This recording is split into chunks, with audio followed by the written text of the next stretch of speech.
बीते कुछ दिनों में कश्मीरी घाटी में हुई चरमपंथी हिंसा में कई हिंदुओं और कुछ सिखों के मारे जाने के बाद जम्मू और कश्मीर का माहौल एक बार फिर तनाव से घिर गया है। लोगों के जहन में इन हिंसक घटनाओं को लेकर कई सवाल उमड़ रहे हैं। लोग पूछ रहे हैं कि क्या राज्य के हालात फिर से 90 के दशक जैसे हो रहे हैं? क्या घाटी से कश्मीरी पंडितों और राज्य के अल्पसंख्यकों का पलायन एक बार फिर से शुरू हो जाएगा?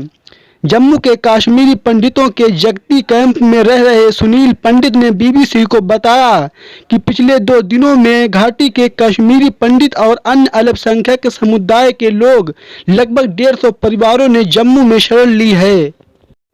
सुनील पंडित ने बताया कि घाटी के हालात 90 के दशक से भी खराब होते जा रहे हैं। वो कहते हैं कि सिर्फ एक हफ्ते पहले वो घाटी से लौटे हैं और वहां रहने वाले अल्पसंख्यकों की आंखों में खौफ साफ दिखाई दे रहा है। घाटी में सिर्फ एक हफ्ते के दौरान 7 लोगों की हत्या कर दी गई है। ऐसे में सवाल उठता है कि घाटी के अल्पसंख्यकों जैसे कश्मीरी हिंदू और सिखों के खिलाफ हिंसा की वारदातों में अचानक वृद्धि क्यों हुई। जानकारों को लगता है कि इसके अलग अलग कारण हो सकते हैं।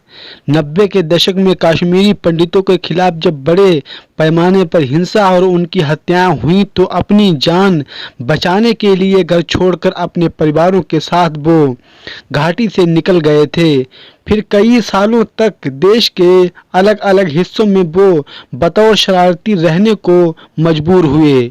इस दौरान पलायन कर चुके लोगों ने अपने पीछे जो घर और संपत्ति घाटी में छोड़ दी थी उन पर स्थानीय लोगों ने कब्जा कर लिया या फिर उसे औने पौने दाम में खरीद लिया।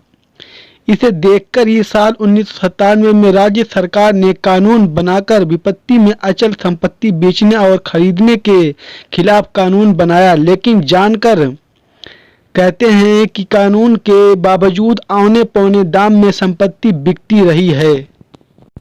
हाल ही में सरकार ने कश्मीरी पंडितों की कब्जा की गई अचल संपत्तियों पर उन्हें दोबारा अधिकार देने की कवायद शुरू की थी।